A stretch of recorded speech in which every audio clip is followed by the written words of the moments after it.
अनुजवन कृशानु ज्ञानि सकल गुण निधानं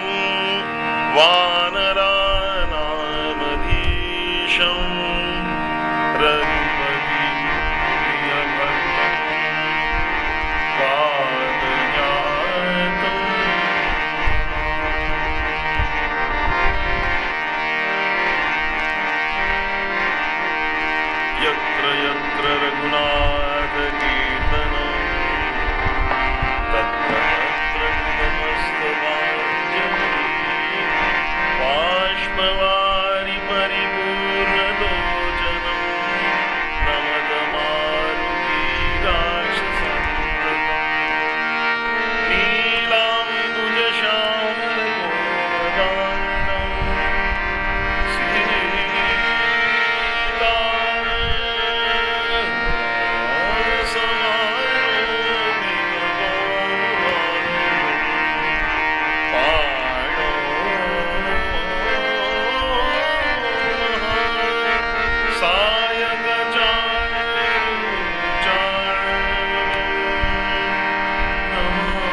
सुनहु वीर हनुमान श्री राम लक्ष्मण जानकी सदा करे कल्याण सियावर राम। हम 2 मिनट हनुमान जी का यहाँ पे का आवाहन हो गया। हनुमान जी यहाँ बैठे हैं, ठाकुर जी सब यहाँ विराजमान हैं। उनकी मंगलमय उपस्थिति में 2 मिनट का हम रघुपति राजा राम भगवान का उनका सुंदर नाम हनुमान जी के साथ लेंगे। इस भाव से आप सब लोग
ठाकुर जी से प्रार्थना करते हैं कि ये कथा उनके लिए श्रवणीय हो और वो खुद ही इस कथा को, इसका आनंद हम दासों को दें।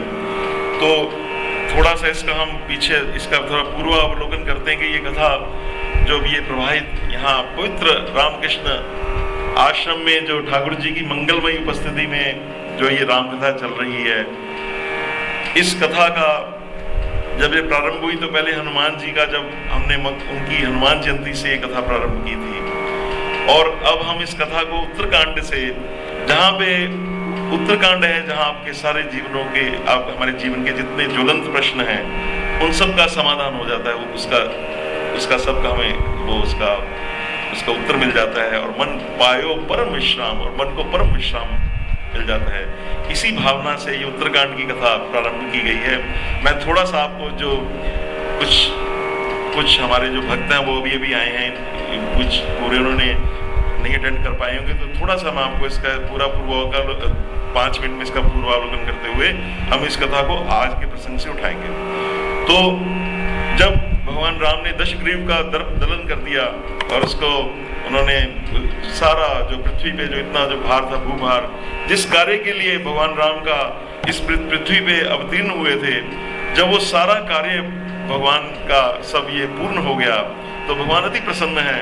तो वहां से भगवान पुष्पक विमान में चले हैं, तो और वो उधर से वो 14 वर्ष की अवधि भी देखिए कितनी उनकी टाइमिंग भगवान की परफेक्ट होती है, काल से भी परे हैं, लेकिन काल वो इतनी परफेक्ट है कि जैसे ही वो इधर आने लगे तो उन्होंने यहाँ पे सारा कार्य हो चुका, और इधर सब लोग अयोध्या में उनकी प्रतीक्षा में थे।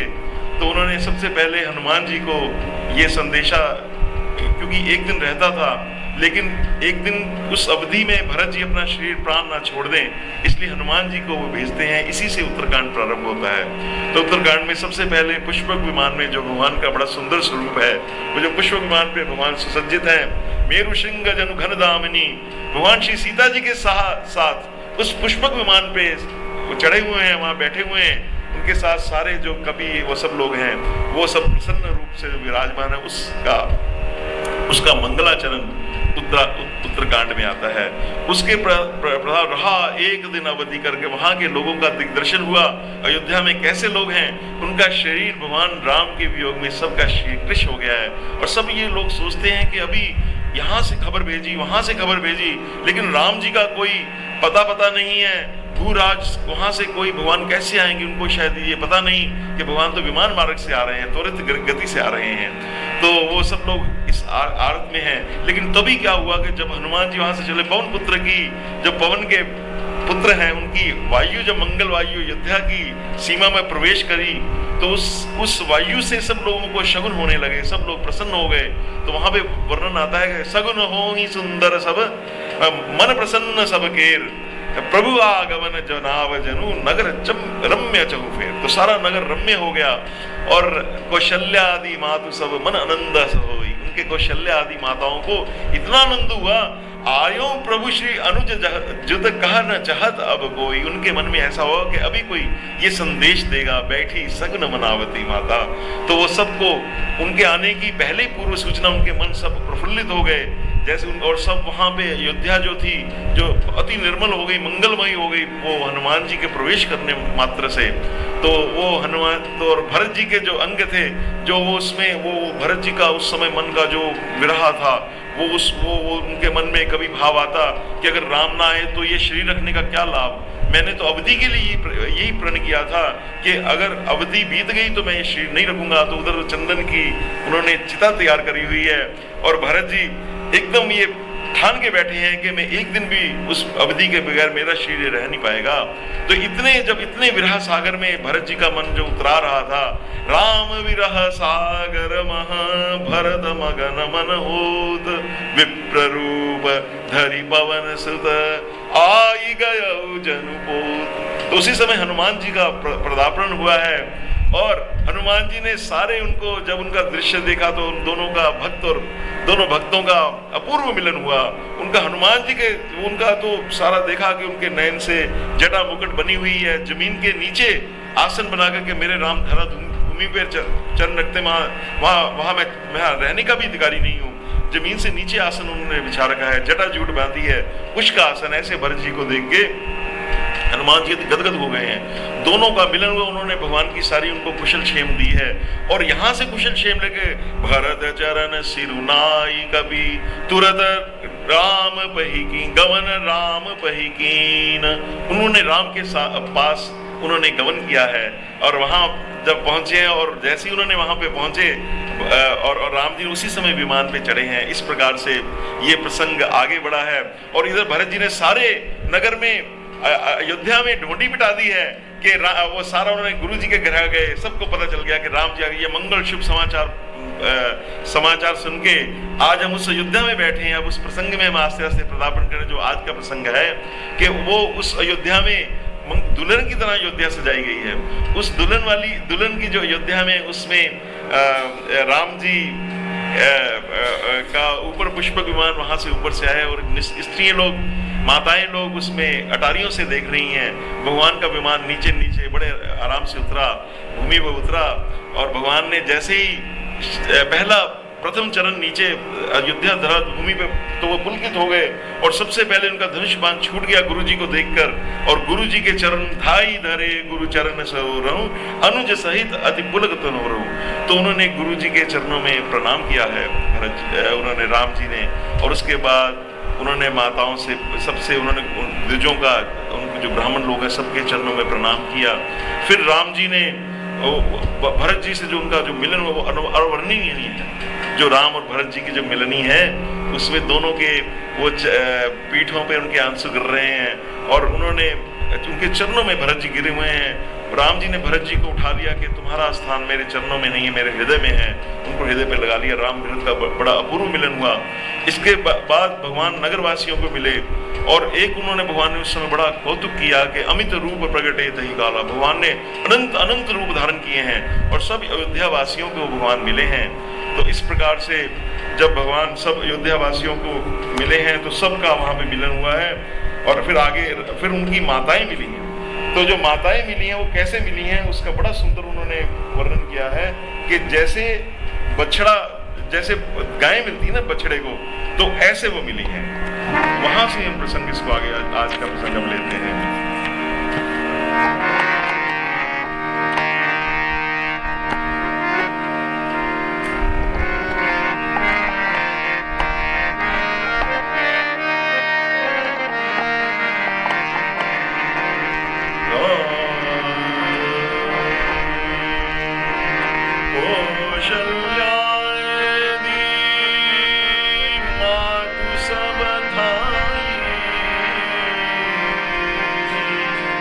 जितनी माताएं थी सब दौड़ कर गई हैं।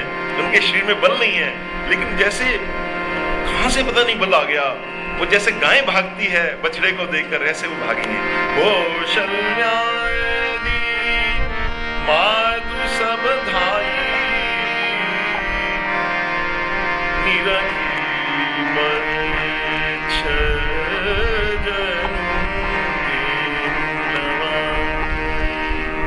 तो इस प्रकार जो भागी हैं उसका बड़ा सुंदर वर्णन हमारे ठाकुर परमहंस रामकृष्ण ठाकुर, ये बछड़े और गैया का जो वर्णन है ना, इसका क्या, इसकी जो सिमली है इसका बड़ा सुंदर उन्होंने वर्णन किया है कि वत्सेर पिछु येनु धनु धेनु, कि जैसे बछड़े के पीछे ऐसे ही किसी महापुरुष की दृष्टि यदि किसी के ऊपर कैसे रहे, जैसे गाय की जो दृष्टि है वो बछड़े के ऊपर रहती है।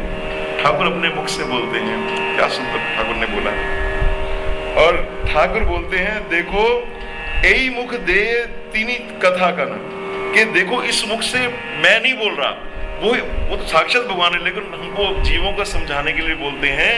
ठाकुर के इस मुख से वो ही बोल रहे हैं। तो उसमें ठाकुर अपने मुख से बोल रहे हैं कि महापुरुषों की दृष्टि जैसे गाय की बछड़े पर पड़ती है, ऐसे अगर सर्वक्षण हर एक क्षण वो रहे तो कोई भय नहीं रहता। तो इस समय साक्षात ठाकुर यहाँ विराजमान है, उनकी दृष्टि हम सब उनके बछड़े हैं। तो जैसे वो गाय बछड़ों को देखती है तो कोई हमें भय नहीं है, हम अभय हैं। तो इस भाव से हम यहाँ बैठे कि हमें हमारी जो माँ गाय है, गौ माँ का भी प्रतीक है, तो वो माँ हमें देख रही है, हमें किसी प्रकार का भय नहीं है। हम सिर्फ इसका आनंद लें, ठाकुर के आनंद में, उनके साम्राज्य में। और ठाकुर ये कहते हैं कि मैं हमेशा अवध में रहता हूँ, अयोध्या में। तो ठाकुर का मन हमेशा अयोध्या में रहता है। तो उस भाव से हम इसका ग्रहण करें। और दूसरी बात कि वो जो बछड़ा है ना, वो क्या करे, बस हम्बा हम्बा, माँ माँ माँ। बछड़े का एक ही काम है, उसको कोई शास्त्र की आवश्यकता नहीं है।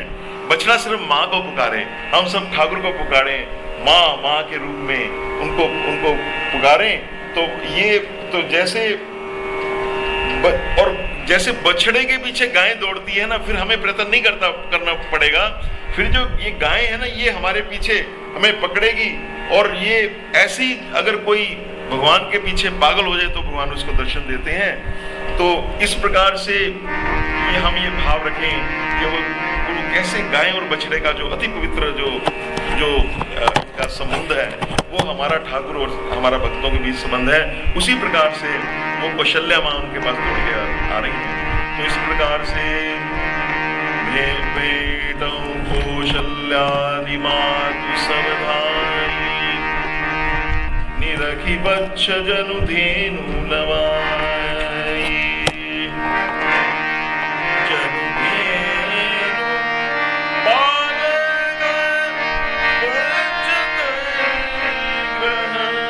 चरण मन पर बसई दिन अंतपुर सवद धन। और कैसी भागी, उसके माँ के वो जैसे थनों से दूध बह रहा हुंकार करती कि मेरे भक्त आए हैं। ऐसे ठाकुर के मेरा वो भक्त आया पागल हो जाते थे, आज मेरा ये भक्त आया उनके आशीर्वाद होता था। तो इस प्रकार से वो भागी। तो अति प्रेम प्रभु सब मातु भेंटी, और भगवान ने सब माताओं को बड़े प्रेम से मिले हैं और बहुत वचन उनके मृदु बहुविधि कहे। तो इस प्रकार से जो विषम विपत्ति थी वो सब चली गई और इस प्रकार से वो सब उनको मिले हैं। ये प्रसंग आज का है।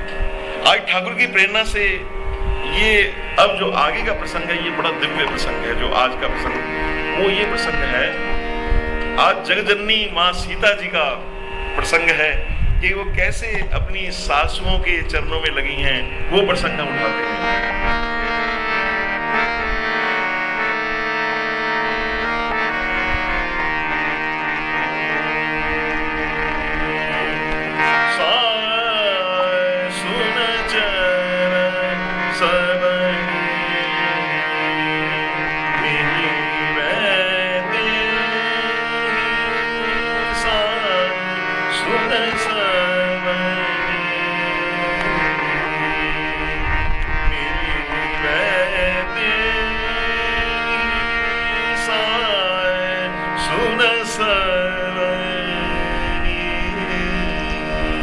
सबनी सबको मिली। कैसे मिली? देखिए बड़ा सुंदर भाव। ऐसे मिली, इतने प्यार से मिली, इतने प्रेम से मिली, इतने हर्ष से मिली, इतने चाव से मिली कि वो देह की सुधि भूल गई। इसलिए शब्द आया वैदेही, वो बिना देह के मिली। उनका जो नाम अति सार्थक है। सीता जी इस ये परमहंस रामकृष्ण कहते हैं, एक बार परमहंस रामकृष्ण बड़े व्याकुल हो गए और ये बोले कि मेरा जो प्रेम है वो इतना बढ़ जाए कि जैसे सीता जी को देह की सुधि नहीं रहती, मन की सुधि नहीं रहती, ऐसा ही मेरा भगवान के चरणों में मेरा प्रेम है, मेरे को किसी बात की सुधि नहीं रहे। तो ऐसी वेदेही सासु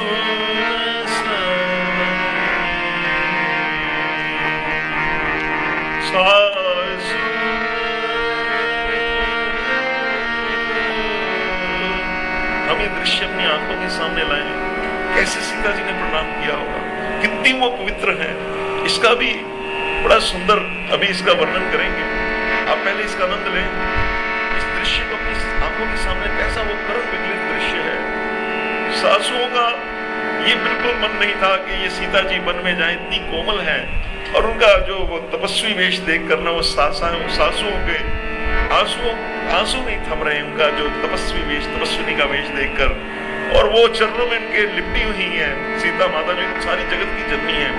सासु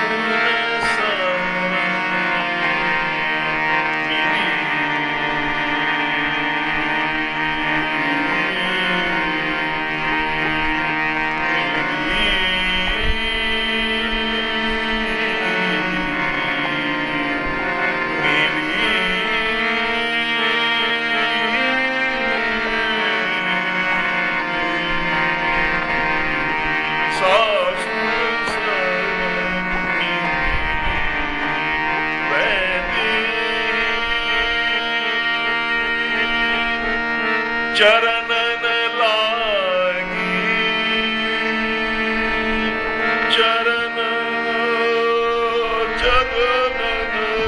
चरणन लागी, हर्ष अदित।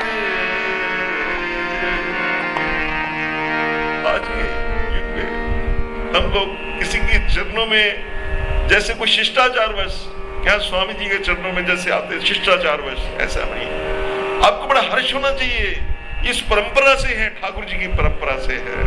अति सारा इन्होंने अपना जीवन इस तरफ समर्पित कर दिया है। जैसे आपके संत के चरणों में प्रणाम करें, आपको बहुत हर्ष होना चाहिए, आपका सारा शरीर पुलकायमान हो जाना चाहिए। तो कैसे चरणन चरणनी, और ये नहीं जैसे वो झुकी और उठ गई, नहीं, लागी, चरणनी लागी, लग गई, चरणनी लागी, हर्ष, बहुत हर्ष, अति अदित,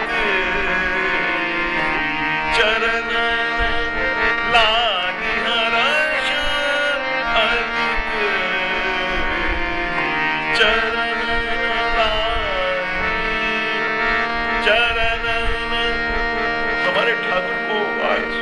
ये प्रसंग जैसे ही मेरे को ये विचार आया कि ये प्रसंग आज उठाना है, मन बड़ा द्रवित हुआ है कि ठाकुर कहते हैं जो मेरे मुख पे जो मुस्कान है ये श्री सीता मैया की कृपा है। इसका बड़ा सुंदर ठाकुर जी ने वर्णन किया है। कहते एक बार मैं पंचवटी में, अभी ये आज वाली पंचवटी जो पहले वाली पंचवटी थी, वहां बैठा हुआ था, तो मेरा मन कोई ध्यान भी नहीं कर रहा था, ना कोई मैं जप कर रहा था। ठाकुर परमहंस रामकृष्ण कहते हैं एकदम मैंने देखा कि अद्भुत प्रकाश हो गया सामने। तो देखा कि सामने को परम तेप पुंजमयी कोई स्त्री खड़ी है, लेकिन वो त्रिनयना नहीं है, कोई देवी नहीं हो सकती, लेकिन ठाकुर उनको देखते ही रह गए। उनके मुखारविंद पे दुख, करुणा और वात्सल्य सब ऐसे भाव ज्वलित हो रहे थे। ठाकुर कहते हैं कि ऐसा भाव मैंने आज तक नहीं देखा था। ये ठाकुर को जगदम्बा का जो पहला दर्शन, उसके बाद ये दूसरा दर्शन उनको माँ सीता का हुआ है। और ये तब हुआ जब वो इस भाव में चले गए थे कि मेरे जो कुल देवता है वो तो रघुवीर हैं, तो मैंने रघुवीर का दर्शन किसी प्रकार करना है। तो हनुमान भाव में जब वो चले गए, दास्य भाव में वृक्षों पे रहते, और वो उन्हें लंगोटी ऐसे पीछे निकाली, उनकी पूंछ भी कहते बढ़ गई थी 1 इंच, उन्होंने बताया था भक्तों को, और पेड़ों पे रहते थे और फल खाते थे, उनको छीलते नहीं थे। उस भाव में जब ठाकुर पंचवटी में बैठे हैं तो ये उनको दर्शन हुए, तो उनको ये समझ नहीं आ रहा था ये कौन है। तो इतनी देर में कहते एक बहुत बड़ा बंदर आया है और हुप करके उनके समीप, वो सीता माँ के समीप चरणों में बैठ गया। ओह, ये तो जगतजननी सीता माँ। ठाकुर एकदम ये देख के अत्यंत उसमें भाव में चले गए, और उनका मन हुआ कि ये जो श्री पाद पद्म चरण, इतनी पवित्रता, इतनी जो ये माँ कैसे प्रकट हुई, मैं इनके चरणों में लौट जाऊं। ऐसा करते ही जैसे वो करने लगे तो उन्होंने वहां पे मास्टर को अपने शरीर की तरफ इशारा किया है, ठाकुर ने अपनी उंगली की है कि वो माँ मेरे शरीर में प्रवेश कर गई है। तो माँ जो ये कहते थे ठाकुर कि मेरे जीवन में जो क्रंदन है, ये दुख जो है, ये सीता माँ की कृपा से ही ये प्रकट हुआ है। उनको हमेशा, और फिर उन्होंने वो जो एक बार उनको सीता माँ के दर्शन तो आभूषण भी बनवाए थे मातृमाशय से, ऐसा वर्णन भी आता है। तो वो हमेशा ठाकुर जो है ये इस सीता माँ का ही वो, तो उनके सामने ये प्रसंग, उनकी मंगलमय उपस्थिति में ये प्रसंग गाने में बड़ा ही आनंद है। तो आप सब लोग आइए। सास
चरणों में लागी होती है हर्ष हुआ। और क्या कहते देहि आशीष, और जब माताएं है ना, जब ऐसे कोई चरणों में गिर जाए तो अपने आप हाथ उठ जाता है। तो देहि आशीष पूजी कुशलाता ओहि अचल तुम्हारे। तो मातृ लोग जो हैं वहां उनको ना कहती हैं जब तक ये पृथ्वी है तब तक तुम्हारा जो सुहाग अचल रहे। तुम इतना उनके अंदर से वो, उनको सीता जी का दैन्य भाव देकर माताओं के अंदर एक बड़ा आनंद उठता है। इसी को हमारे जो रसिक लोग हैं इसको गाते हैं। सिया रानी का अचल सुहाग रहे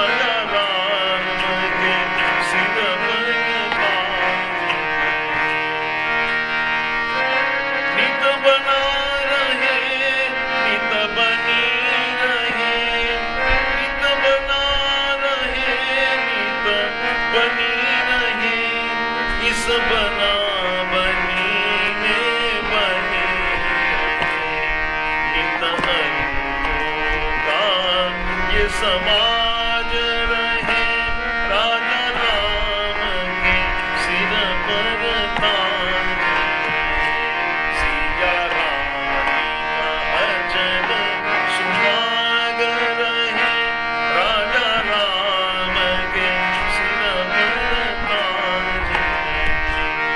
जब तक पृथ्वी रही शीस रही, अही वाता, अही कहते हैं शेष नाग, उसके पृथ्वी सिर पे रहे। जब तक पृथ्वी रही शीस रही, गंगा यमुना की धार बहे, गंगा यमुना की धार बहे।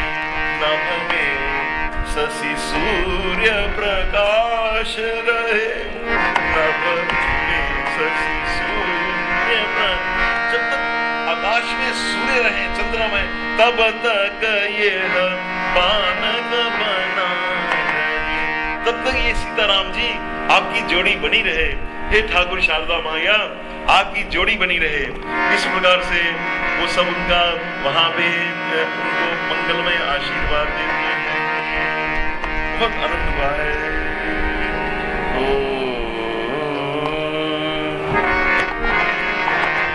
और देखिए ये जो श्री जी है ना, श्री हम बोलते हैं श्री राम जय राम, इसमें श्री जो है सीता जी है। ये सारा जो जगत है, ये सारी शक्ति आज हम जो बैठे हुए हैं, देखिए जहां तक ये जगत का जहां तक कारण शरीर है, मन बुद्धि जहां तक है, वहां तक माँ की, वो ठाकुर बोलते थे वहां तक उनकी सीमा है, उसके आगे तो वो निर्विशेष ब्रह्म है।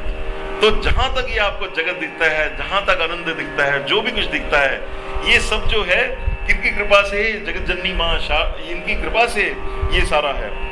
एक बार की बात है, तो ठाकुर बैठे हुए थे, कहते बड़ा सुंदर वहां पे जुहा चंपा, मास्टर हम लिखते हैं दिसंबर का महीना, 16 दिसंबर का, तो ठाकुर बैठे हुए हैं वहां पे, तो वहां जुहा चंपा चमेली फूल की उनकी बड़ी सुंदर खुशबू उठ रही है। तो ठाकुर एक भजन गा रहे थे वहां पे कि जैसे असहाय पक्षी जैसे होता है ना, वो पिंजरे में बंद हो, ऐसा वो भजन गा रहे थे। लेकिन एकदम बोले कि मेरा मन कैसे अबध, तो एकदम उनका मन ऊंचे उठ गया, समाधि में चले गए, और जो शरीर उनका निस्पंद हो गया, मन मौन हो गया, और उनके ये गालों पर सारा अश्रुपात शब्द हो गया। तो बड़ी देर के बाद जब वो वहां से उठे तो उन्होंने बोला, हे माँ, मुझे सीता माँ की तरह शरीर वंग का भान ना रहे। वहां पे उन्होंने सीता माँ का स्मरण किया है, और सब अंगों से इंद्रियों से उपराम हो जाऊं, केवल एक विचार मन में रहे, क्या रहे कि हे राम आप कहाँ पे हो, व्याकुल होकर मैं राम को पुकारूं। इस भाव में ठाकुर जी ने वो किया है। और इसके बाद ठाकुर जी ने और बोला कि सच्चिदानंद जो भगवान ये ठाकुर हैं, इनके लिए जो हमने प्रेम बढ़ाना है, इनको जो हमने मिलना है इस जीवन में, ये हम किससे सीखें। ये जो पुरुष है, इसको जो प्रेम किया जाता है, जो प्रकृति है वो बताती है, माँ हमें बताएगी कैसे हमें ठाकुर के पास पहुंचना है। तो इस भाव से उनका कहते, मैंने सीता जी को देखा जब उन्होंने दर्शन किया कि उनका मन जो है सब राम में ही लगा हुआ, उनके हाथ पैर सब राम में लगे। इस प्रकार से जब हम भगवान की सेवा में उनके मन में जाएं तो हमारे हाथ पैर मन सब ठाकुर की सेवा में हो। इस प्रकार जब प्रेम होता है, उद्दीपन होता है, तो एक राम नाम लेने से ठाकुर बोलते हैं कि कोटि संध्याओं का बराबर वो राम नाम होता है। जब ईश्वर प्रेम का उद्दीपन होता है, और उद्दीपन कौन सिखाती है, ये माँ शारदा आपको बताएंगी, ये माँ सीता आपको ये बताएंगी। तो इस प्रकार से ये ठाकुर का बड़ा सुंदर भाव हमने लिया। और दूसरी बात, ये दोनों जो हैं इनमें कोई भेद नहीं है, कहने से हम राम लेते हैं, दोनों बराबर हैं। और इनका जैसे जल है तो पानी हम सोचते हैं इसकी हिम शक्ति, दोनों में कोई फर्क नहीं है। तो ये दोनों आपस में मिले हुए हैं, लेकिन माँ का ही ये सारा ऐश्वर्य है। बड़ी सुंदर ठाकुर की एक बात थी, वो कहते हैं जैसे वो कोई स्त्री घर में बीज रखती है ना, उन्होंने एक बड़ा सुंदर एग्जाम्पल दिया था, जैसे टोकरी में बीज रखती है तो जब वो आती है तो बीज बिखेर देती है, उनसे सब हो जाता है। ऐसे ही जब ये सारा संसार ये जो चल रहा है, जगत चल रहा है, सारा ये संसार किसी समय जब सब लीन हो जाएगा तो माँ कृपा करेंगी तो ये सब बीज जो हैं ये सब बिखेर देंगी, तब ये प्रकृति दोबारा चलती है। तो हम सब जो यहाँ बैठे हुए हैं, जो ये बोल रहे हैं, जो ये भाव कर रहे हैं, जो आनंद ले रहे हैं, सब उनकी कृपा से, माँ की कृपा से ही है। तो उन माँ को हम उनका भाव रखें, उनको हम ये आशीष दें, वो जैसे स्त्रियां दे रही हैं उनको हम अति आदरपूर्वक उनको याद करें। और वहां पे क्या हो रहा है, प्रसंग क्या चल रहा है? सब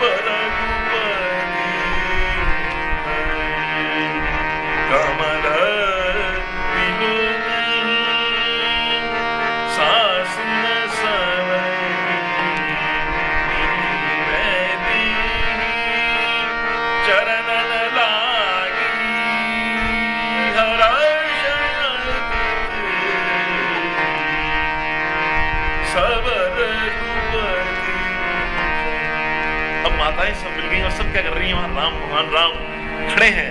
उनको देख के इतना उनको आनंद हुआ है, इतना आनंद हुआ है। सब कमल उनका कमल यहाँ शब्द क्यों आया कि उनका मन प्रफुल्लित है।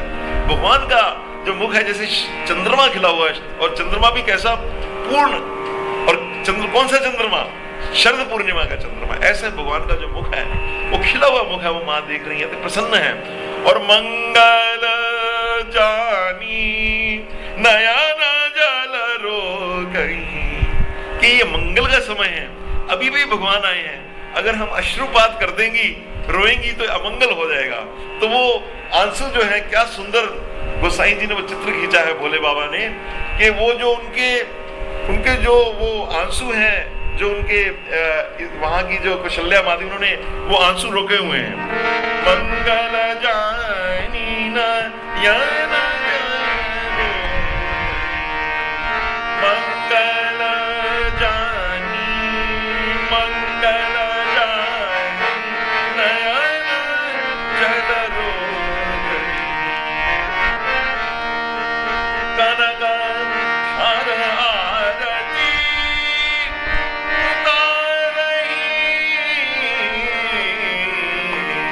कनक थार की, सोने का अयोध्या का क्या वैभव है।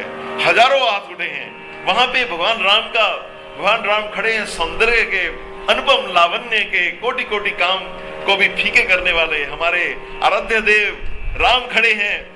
सगुण रूप में राम जी वहां पे प्रत्यक्ष खड़े हैं, और सब लोग उनका मुख निहार रहे हैं। और जहां जहां से हजारों ललनाओं के हाथ उठे हैं, और उनकी मां भगवान राम की बड़ी सुंदर आरती हो रही है वहां पे। कनक थार आरती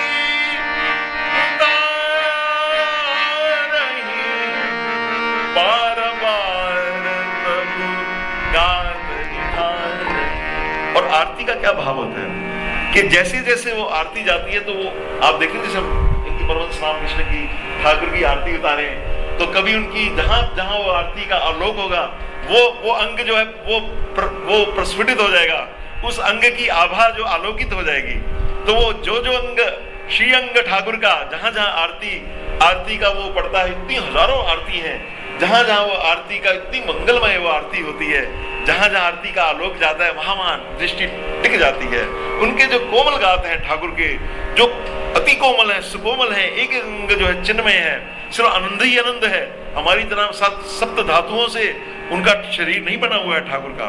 तो एक एक अंग को निहार रही है, निहार सिर्फ देख नहीं रही है, निहार रही है। शब्द निहारना, निहारने का हमारे पिताजी पंडित जो बंसीलाल जी छिपर यहाँ कथा करते थे, वो कहते थे टू पीप, जैसे उसमें विद पेनिट्रेशन, जैसे उसके बड़े डीप, उसके पूरा उसके आंतरिक रूप से ठाकुर जी का पूरा उनका ध्यान जो है, तन मन उनका सब उसमें लगा, उस भाव से उनको निहार रही है।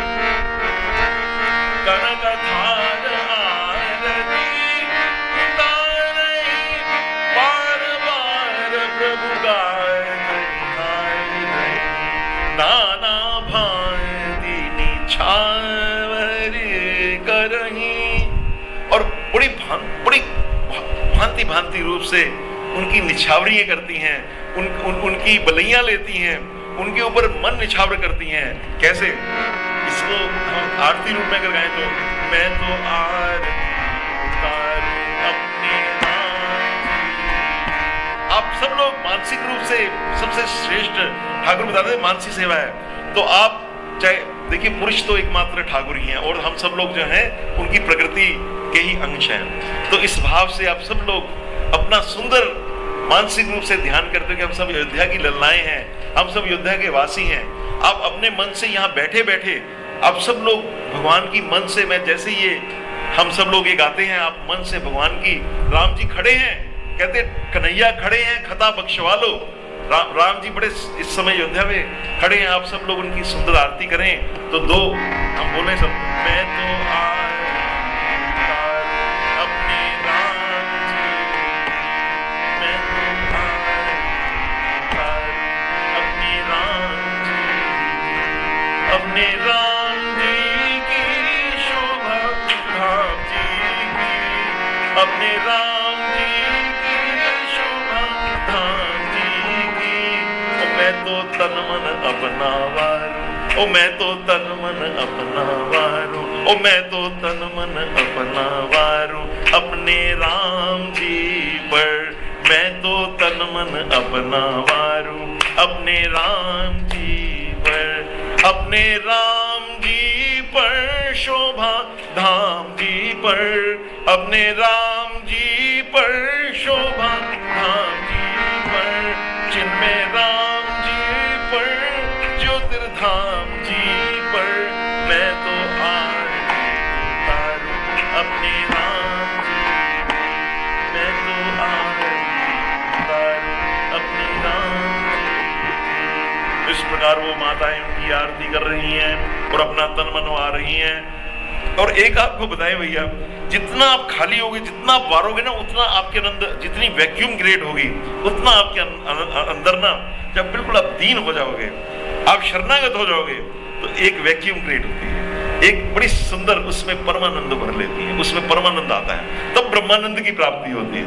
तो नाना रामायण की ये देखिए चौपाई कितनी सुंदर है, नाना भांति निछावर करही परमानंद हर्ष उर भरही। जैसे वो निछावरी करती हैं तो ठाकुर कहते हैं कि इसने मेरे को सब कुछ दे दिया, तो मेरा भी कुछ कर्तव्य होता है, मैं इसको दूं। तो उनको परमानंद से वो ओतप्रोत कर देते हैं, उनको परमानंद से भर देते हैं। तो नाना भांति निछावरी करही, और ठाकुर क्या कहते हैं, परमानंद। अब जिसके पास कुछ होगा, जो होगा वही देगा ना। जैसे हमारे पास जेब में 50 रुपए हैं, तो हम 50 ही, अगर बहुत ज्यादा भाव आया तो 10 देंगे, 20 देंगे। अगर कोई ऐसा प्रसंग आया कि मैं अपना सब निछावर कर दूं, तो 50 ही निकाल के दे देंगे, हमारे पास है ही और कुछ नहीं। और इसी प्रकार अगर ठाकुर ये चाहें कि मैं अपने भक्तों को कुछ देना चाहता हूं, तो उनके पास देने की क्या वस्तु है, आनंद। आनंद भी कौन सा, परमानंद, परमानेंट। जैसे परमानेंट होता है ना, वो परमानंद, ठाकुर जिस प्रकार वो परमानंद दे देते हैं। तो परमानंद हर्ष। लेकिन ये होते हुए भी, ये जानते हुए भी, ये परात्पर ब्रह्म नारायण गोविंद है। ये भाव कौशल्या माँ का जो वात्सल्य है, वो वात्सल्य जो है वो उनका ऐश्वर्य को दबा कर रखता है। माँ को ये ध्यान में बड़ा, माँ को बड़े ऐसे सोचती है, अरे ये तो अति सुकुमार हैं, इनको तो फूल लग जाए तो तोड़े तो उनको पसीना आ जाए। इन्होंने कैसे इतना बड़ा लंकापति, जिसको हम सुनते थे हमारे बाप दादाओं ने, हमारे कुल में अज का उससे युद्ध हुआ, इससे युद्ध हुआ। कहते हैं रावण अज के समय भी आया था। तो जब अज बड़े बुद्धिमान थे पर बड़े बलशाली थे, तो अज ने सोचा ये रावण तो सारा हमारी अयोध्या विध्वंस कर देगा। तो आपको स्मरण है कि जैसे पुराने जो बहुत बड़े जो राज्य होते थे, उनका सारा प्रकोटा होता था, एक जो होता था, और उसका एक बड़ा सुदृढ़ दरवाजा होता था जिसके अंदर से सब प्रवेश करते थे। तो अज ने देखा कि ये तो रावण सबको मार देगा, लेकिन उनको अपनी शक्ति पर पूरा भरोसा था। तो उन्होंने, ठीक है रावण, तुम तब युद्ध कर सकते हो अगर मैं अंदर से दरवाजा, मैं अंदर से इसको जोर लगा के रखता हूँ और उधर से तुम जोर लगाओ। अगर तो तुम खोल लिया तो मैं हार मान लूंगा। तो इधर से कहते अज ने जोर लगाया, उधर से रावण ने जोर लगाया, रावण से वो दरवाजा ही नहीं खुला, तो वो वहीं से शर्मिंदा होकर वापस चला गया। तो ऐसे ऐसे रघुवंशियों में राजा थे। तो वो उसमें ये भगवान राम जो इतने, वो ऐसे जो राजा थे, ये तो परात्पर गोविंद आए हैं, लेकिन वो उन माँ का जो वात्सल्य है वो सोचती कि ऐसे ऐसे राजाओं को से टक्कर लेने वाला ये दशग्रीव था, इसको कैसे इन्होंने मार दिया, ये इन्होंने, तो ये सोचती है। तो वहां पे प्रसंग है,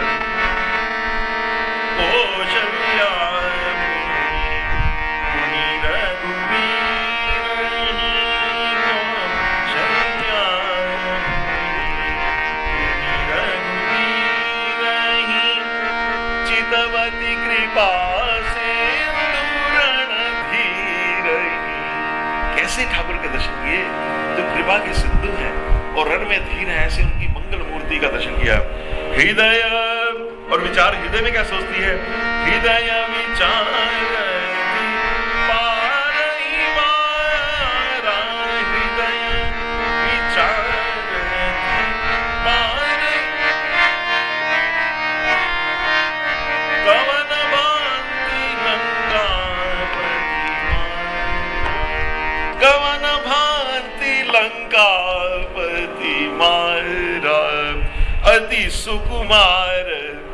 अति सुकुमार। ये तो मेरे छोटे से बच्चे हैं, ये 16 साल का बच्चा कहाँ, और रावण इतना बलशाली, पृथ्वी विश्व विजयी है, त्रिलोकी विजयी, अति सुकुमार। ऐसी जो भगवान के वात्सल्य में चला जाता है उसको भगवान का ऐश्वर्य नहीं याद रहता। अति सुकुमार जुगल मेरे बारे, निशिचर सुभट महाबल भारे। वो तो इतने भारे थे, तो कैसे इस प्रकार उसको मार दिया, ये माँ सोच रही है। तो इस प्रकार ये बड़ा सुंदर प्रसंग आगे बढ़ा। तो इस अब जब राम जी को देख लिया तो माताओं ने लक्ष्मण जी को भी देखा और सीता जी को भी देखा। तो देखकर, तीनों को देखकर, जैसे ये देखिए जब भगवान राम आते हैं ना, ये ठाकुर कहते हैं, ठाकुर ने बोला, अपने मुख से बोला कि मैं अवतार हूँ, मैं जो राम है कृष्ण वही राम कृष्ण होकर आए हैं। इसका ये जब ठाकुर आते हैं ना तो अकेले नहीं आते, उनके साथ श्री जी भी आती है, तो उनकी शक्ति साथ में आती है। और जैसे सीता राम लक्ष्मण जी की जोड़ी है, ऐसे ये तीनों की जोड़ी, ऐसे ये आए तीनों इस धराधाम पे हमको सबको पवित्र करने ठाकुर आए। तो ये जब इनमें जब जैसे ठाकुर आते हैं तो ठाकुर वहां जब मनुष्य रूप ने जब उन्होंने तपस्या करी तो उन्होंने, उनका ये भाव था कि ठाकुर हमारे घर आए। तो ठाकुर जब आए तो कहते वहां पर अकेले ठाकुर नहीं है, वहां पे वाम भाग शोभति अनुकूला आदि शक्ति छवि निधि जगमूला, सीता जी भी वहां पे प्रकट हुई है। और भगवान ने अपने मुख से कहा कि ये मेरी आदि शक्ति है, ये वहां ये भी मेरे साथ ही आएंगे। तो इस प्रकार से जब ठाकुर विराजमान होते हैं, चाहे जगन्नाथ जी हो, अभी जगन्नाथ जी की आजकल रथ यात्रा होती है, वहां पे भी कहाँ पे भी हो, ठाकुर जी अपनी शक्तियों के साथ, अपनी सब शक्तियों के साथ, पूरे पैराफर्नेलिया के साथ, अपने भक्तों के साथ, संतों के साथ हैं। यही उनका अवतार होने का प्रमाण है। तो इस प्रकार से जो भगवान श्री राम हैं वो सीता जी लक्ष्मण जी के साथ सुशोभित हो रहे हैं। और उसका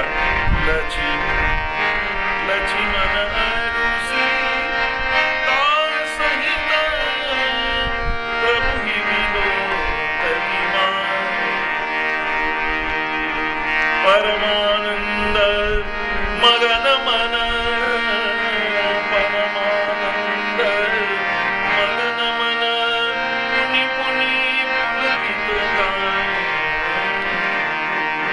लक्ष्मण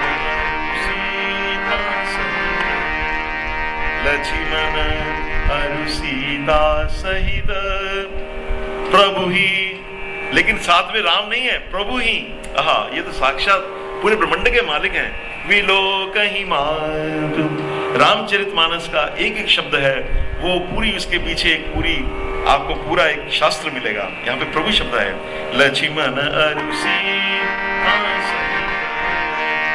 प्रभु ही विलोकति मातु। उन तीनों को देखकर माँ अति प्रसन्न होती है। और कैसे, परमानंद मगन मन, उनका मन तो मगन हो गया है, लेकिन वो कहते हैं उसका जो मन मगन हो गया है, जैसे ठाकुर समाधिष्ठ होते हैं, लेकिन वो कहाँ पे पहुंचे हैं वो तो हमें नहीं पता है, लेकिन उनके शरीर से हमें जैसे पता चलता है, उनके शरीर का जैसे वो रोम रोम खड़ा है, उस समय ऐसा लगता है कि किसी और भूमि में कहीं सप्त भूमिकाओं से आगे उनका मन कहीं स्थिर हो गया है। ऐसे ही माताओं जो है उनका शरीर स्तब्ध है, आंखें देख रही हैं पलकें झपकती नहीं है और मन तो कहीं परमानंद में मग्न हो गया, परमानंद मगन मन, लेकिन वो उसका कैसे पता चलता है? पुनी पुनी पुलक दगा। उनके शरीर में जो रोमांच आता है, उनके शरीर में बार बार जो पुलकावली छा जाती है, तो उससे पता चलता है कि ये उस आनंद में भी है। तो ये प्रसंग आगे चला। अब जो राम जी के साथ सारे वहां पे जामवंत जी, अंगद जी, द्विज जी, मयंद जी, नल जी, नील और जो सब जो उनके साथ सखाए हैं, उनका प्रसंग हम आगे लेते हैं।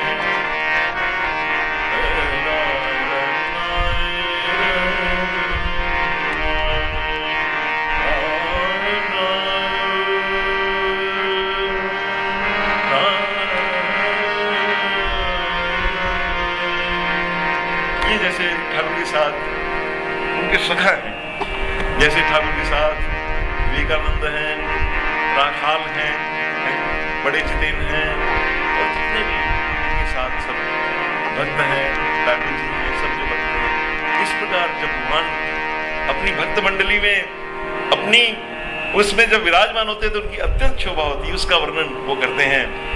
वो जो दृश्य है अपूर्व है। देवता लोग भी रश्क करते हैं कि हाँ, काश हमारा भी जन्म होता है इस पृथ्वी पे, हम भी इनकी सेवा में आते। वो भी वहां बैठे ये सोचते हैं। तो वो जब वो कैसे उनके ठाकुर जी का वो स्वरूप है उस समय, कैसे उनसे दिव्यमान वो सूर्य उसमें है।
हम सब लोग ये करें कि उनके चरणों में जो ठाकुर के अनन्य भक्त हैं, जिन्होंने अपना जीवन ठाकुर के लिए न्यौछावर कर दिया है, वो सब हनुमान जी खड़े हैं, नल खड़े हैं, नील खड़े हैं, जामवंत खड़े हैं।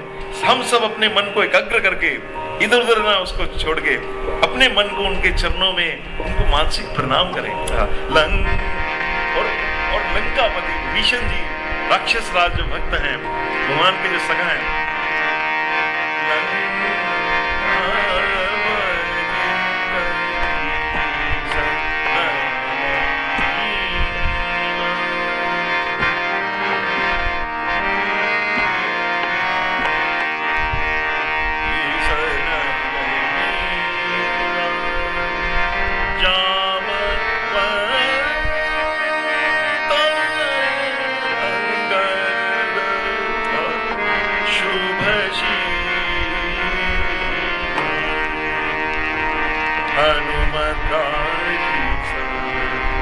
और हमारे जिस समय बैठे अश्रुपात कर रहे हैं, हमारे जो नायक हैं हनुमान जी, जो इस कथा को कर भी रहे हैं और सुन भी रहे हैं, वो हनुमान जी समेत ये सब वीर वहां पे विराजमान हैं।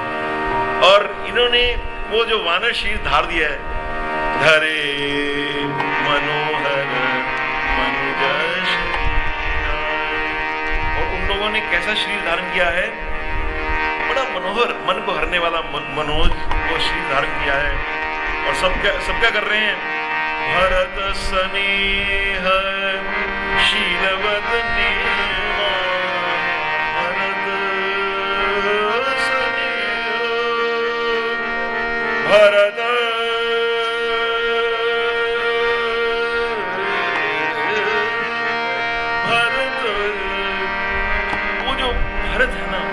सब लोग मिलकर भरत जी का स्नेह, कितना इनका शील है, इनका नेम कितना है, इन्होंने कितने भाव से ठाकुर को भजा है, वो सब लोग उनका उस समय और कोई बात नहीं हो रही।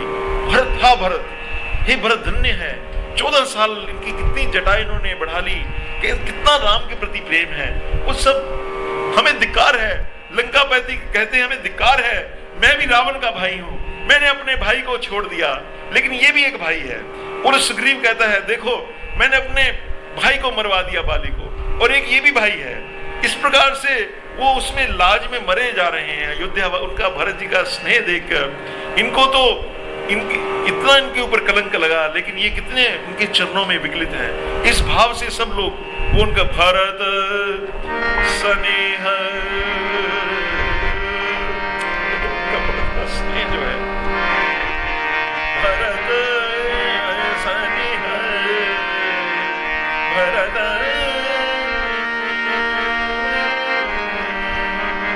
भरत भरत स्नेह शील व्रत उनका स्नेह शील, उनका जो शील है, शील शब्द बड़ा सुंदर है, उनमें इतनी शिष्टाचार है। व्रत नेम, प्रेम और नेम दोनों की प्रकाष्ठा है, नेम और प्रेम दोनों में पक्के। सादर सब, और बड़े बड़े आदर पूर्वक, बड़े अदब से, सादर सब वर नहीं अति प्रेमा, सादर सब वर नहीं अति प्रेमा। और क्या बोलते हैं, और सब क्या बोलते हैं, श्री राम जय राम, जय जय राम। आप बोले श्री राम जय राम, जय जय राम, श्री राम जय राम, जय जय राम, श्री राम जय राम, जय जय राम, श्री राम जय राम, जय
लोग बोलते हैं राजा राम राजा राम आनंद अवधि अवन रजधानी आनंद अवधि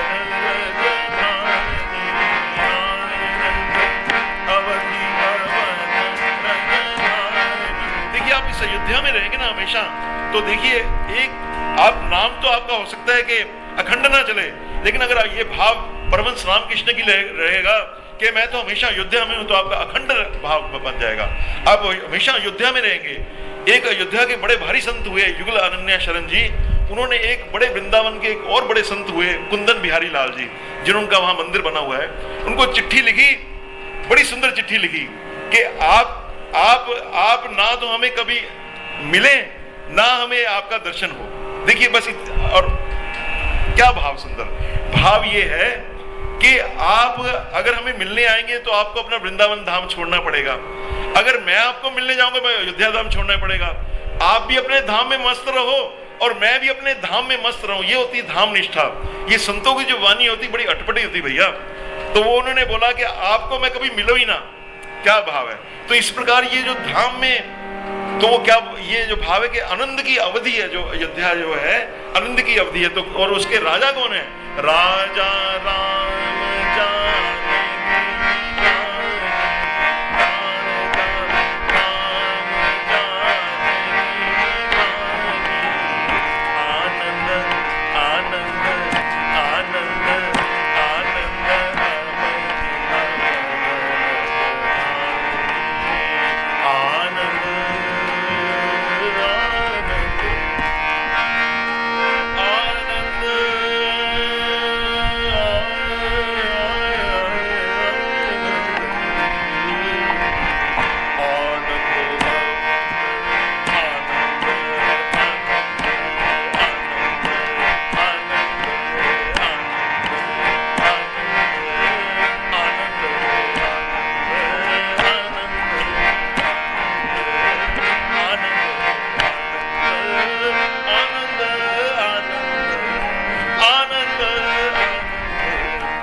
रघुपति, इसके तो मालिक राजा राम है। मेरे मालिक तो राजा है, मेरे मालिक तो राम है। तो आप अयोध्या में चले गए। राजा राम राजा राम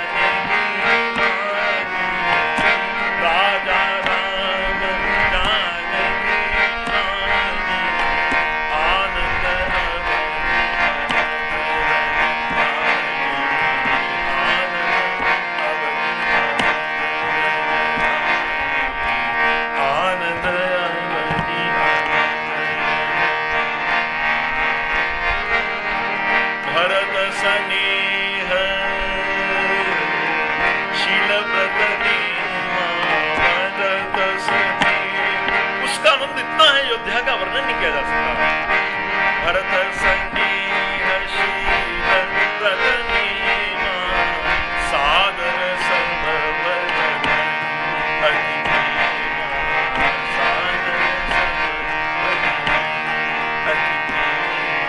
देखिए वर्णन तो सब करते हैं, फर्क सिर्फ डिग्री का है, प्रेम का। ये शास्त्र का अवलोकन। राम नाम हम भी लेते हैं, ठाकुर भी लेते थे। क्या बात, उसमें एक वर्ग में जैसे प्राण निकल जाए, सब माधुर्य झलकता था। सादर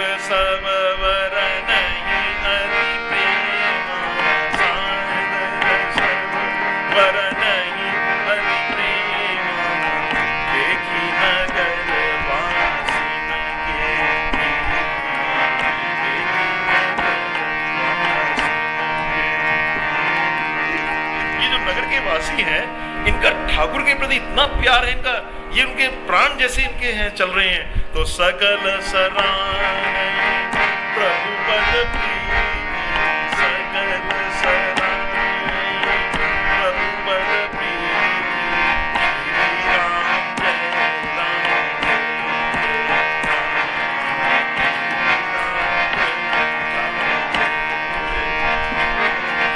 देखिए एक दिन बड़ा सुंदर भाव, ये ईश्वरी देवी गुप्ता जी ने बड़ा सुंदर एक उन्होंने कृपा करी, जो ये 16 भागों में जो मास्टर एम की जो लिखी ना, वो सारा उनका जो भाव लिखे हैं, तो उसमें एक दिन पूरा अध्याय ये है कि मास्टर एम ये श्री राम जय राम की धुनी से उन्होंने शुरू किया। बीच में बोलते, जैसे हम प्रसंग बोलते, फिर श्री राम जय राम, फिर कुछ बोलते श्री राम जय राम। वो 2-3 घंटे साथ में प्रसंग भी होता रह गया और श्री राम जय राम की धुनी भी अविरल रहती थी। वो ऐसे उसमें जैसे उसका ये एक रनवे, हाई रनवे है, जैसे ही आपका मन थोड़ा सा डाउन आए, एकदम आप राम नाम लो, उससे आपका एकदम मन ऊपर चला जाएगा। तो इस प्रकार से राम नाम लेते हुए ये प्रसंग का गायन होना चाहिए। तो देखी नगर वासी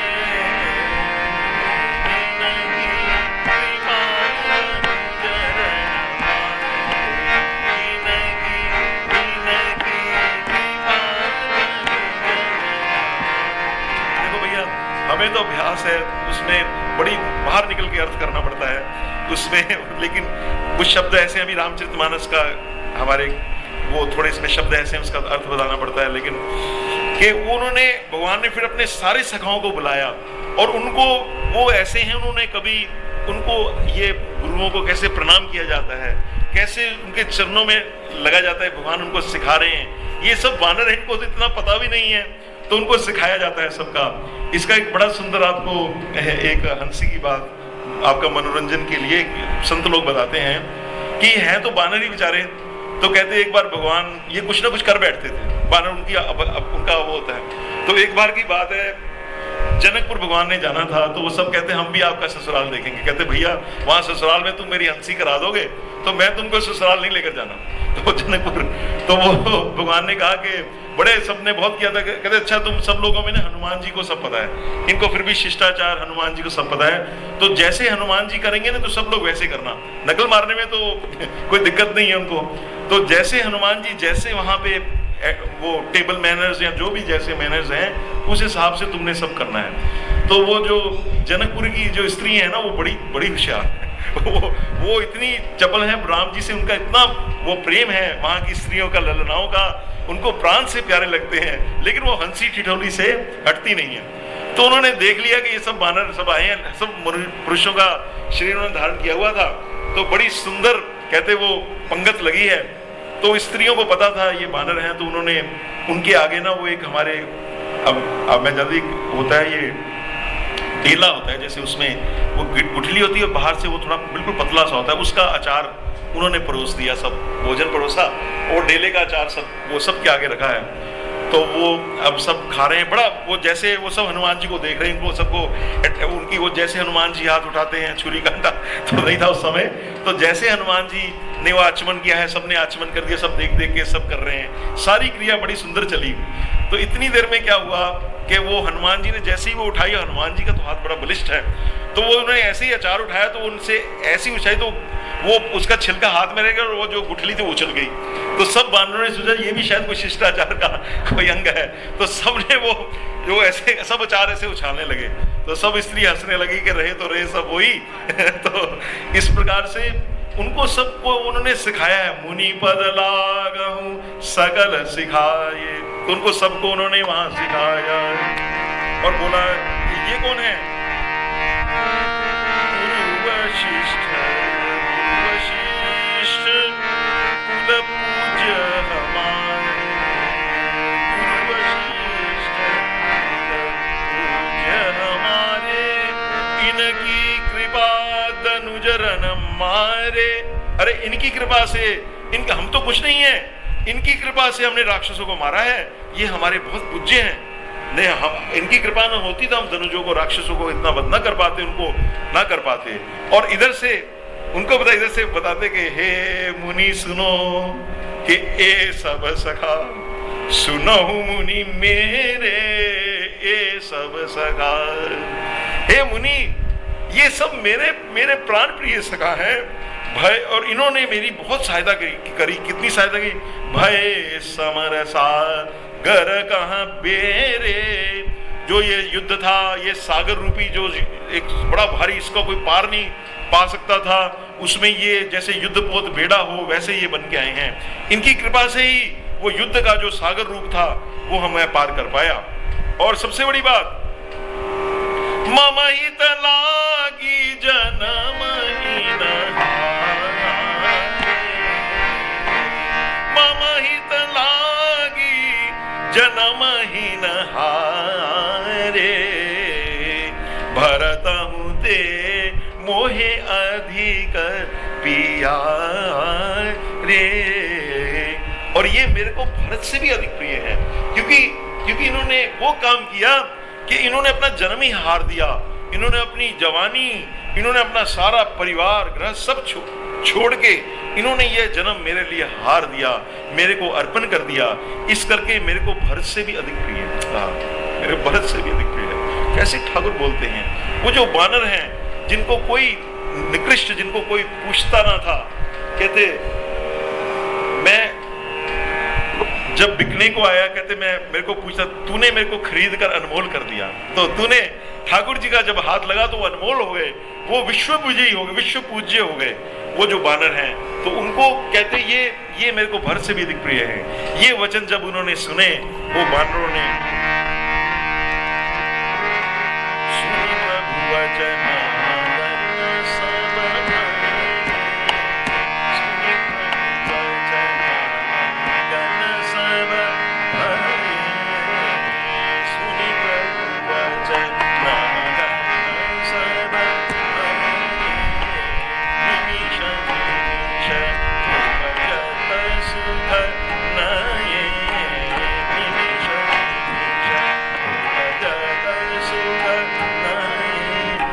सुन के वो मगन हो गए सब, और कहते ऐसे ऐसे सुख उपजे उस समय, ऐसा ऐसा आनंद जो अभी विश्व में पहली बार प्रभु हुए थे, ऐसा आनंद वहां पे विश्व में प्रकट हुआ, आनंद की ऐसी वहां पे उसके रंग बजे।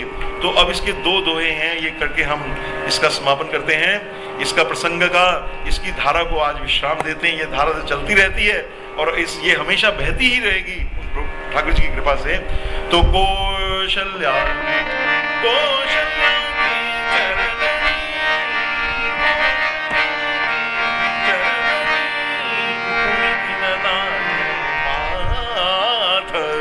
आशीष दीने हर्षि तुम प्रिय मम जिमि रघुनाथ। तो वो उन्होंने बोला कि उन्होंने कौशल्या जी के चरणों में फिर प्रणाम किया है और उन्होंने आशीष दी है, और उन्होंने कहा जैसे मेरे को रघुनाथ प्रिय हैं ऐसे तुम प्रिय हो। और भगवान फिर कैसे चले, सुमन वृष्टि, भगवान के ऊपर से आकाशों से वृष्टि हो रही है, और हम भी अपना मन जो है उसको सुंदर बनाकर ठाकुर के चरणों में उसको निछावर कर दें, क्योंकि अभी हमारे जो सुख के करते, हमारे जो मालिक हैं, प्राणों के पति हैं, वो चल रहे हैं। सुमन वृष्टि नभ संकुल भवन चले सुख गंध, वो जो सुख के करते हैं वो चले, और चढ़ी अटारी न देखही, और अटारियों पे चढ़ के उनको सब जो नगर नारी नरवृंद उनको देख रहे हैं।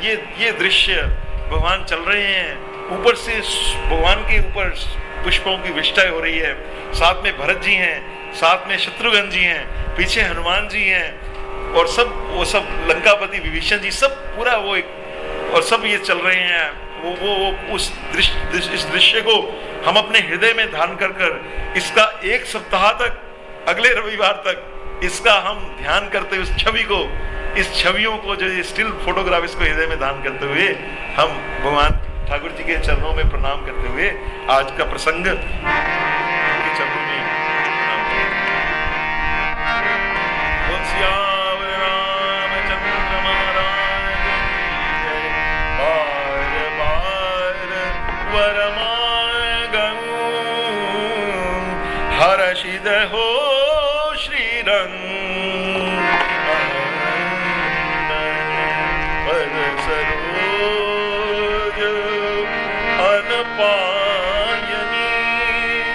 हे माँ, अब कृपा करें कि ये अनपायनी जो शब्द है ना, कृपा पायनी, ये माँ की कृपा से होता है, जो निरंतर भक्ति होती रहे, ये पूरा चलता रहे, कि आप अनपायनी भक्ति दीजिए जिसका विराम ना हो।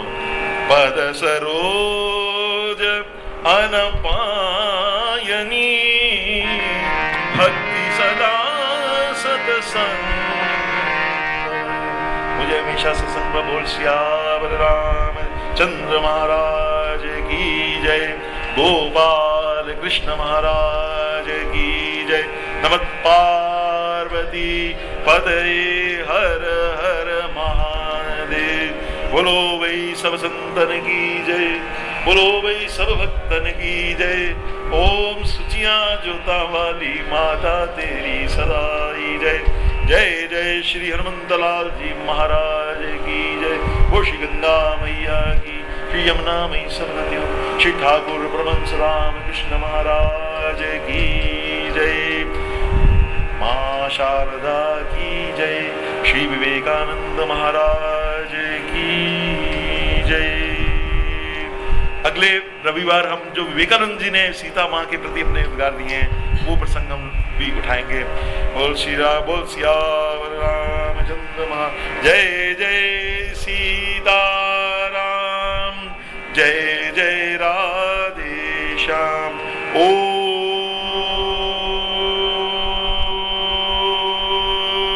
नमः पार्वती पतये हर हर महादेव।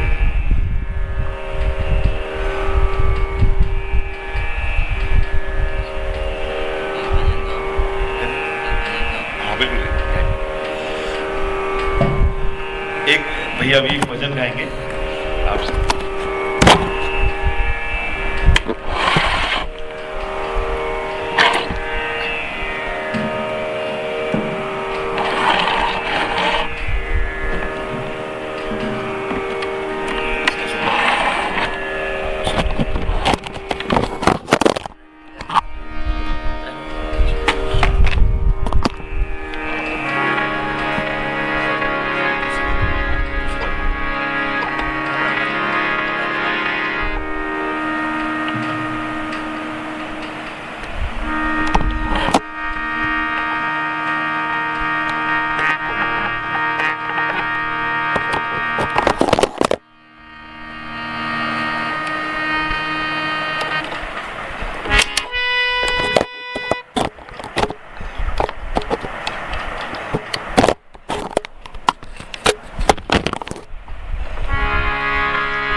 Amen.